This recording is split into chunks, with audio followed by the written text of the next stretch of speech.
Alright guys, this video will be on the tools needed for working on an old bike like the one that I have here.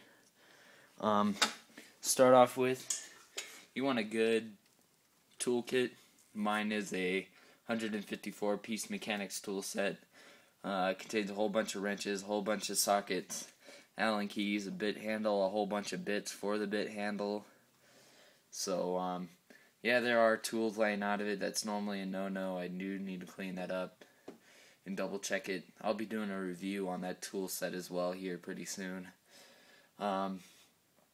So yeah, what you need is a good set of wrenches, and typically when you have old bikes like this, they're normally like Japanese, so all the metric tools will come in handy pretty well. So yeah, next thing you'll need, and I said this before with like the bit handles and stuff like that, screwdrivers.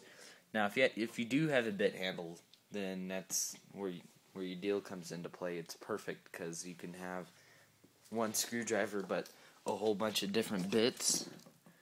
So, and yeah, my work area is really messy. I'll be cleaning this up today as well, and I'll be doing a vid on that. Another useful tool is a multimeter. This thing is called the Pocket Digital Multimeter.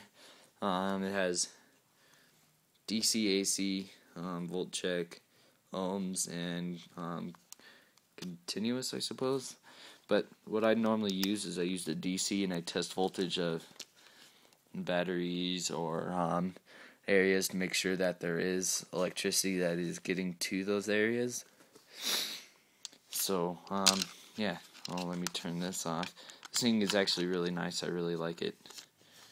I'll set this back. Another good tool is feeler gauges, because generally if you do have an old bike, you're going to be rebuilding it, and this is what helps set your rocker arms. You can tell piston ring gaps by using a feeler gauge.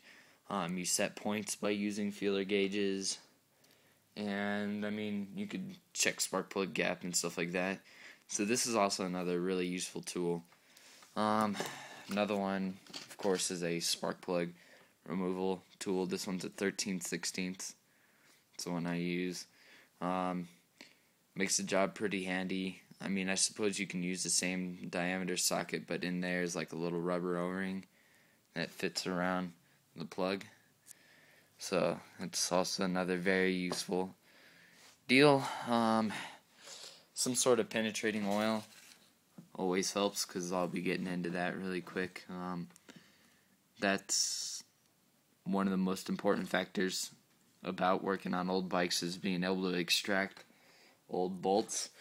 That's why I had to replace all of those with Allen keys, because all the Phillips head screws were rounded out pretty much. So another useful tool is a bolt extractor, and let me go get one for you really quick, show you an example.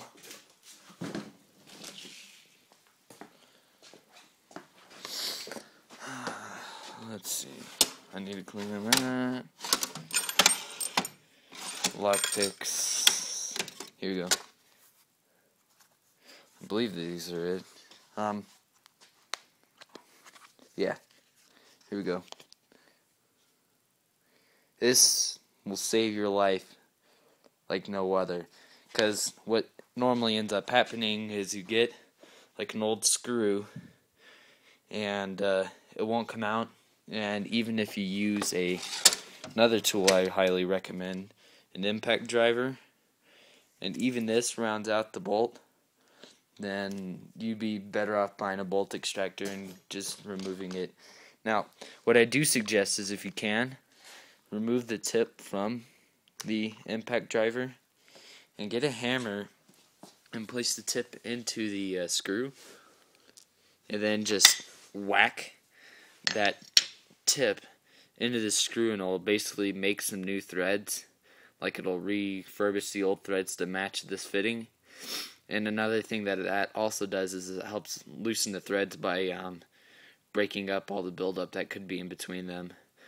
So an impact driver is also a very useful tool. And yeah, I mean, that's pretty much it. I'll go through a summary. You need a set of screwdrivers. I prefer bit handles, and because you can have multiple bits on it. A good socket and wrench set. I always prefer Craftsman tools, by the way. Those will also save your life. A impact driver, dikes and needle nose pliers are always handy. A multimeter and penetrating oil and a spark plug removal tool. So, and those are just some tools that I use to work on old bikes. Yep, well, this is Jared's Garage, and I'm going to be doing a review on my tools here pretty soon. Alright, laters.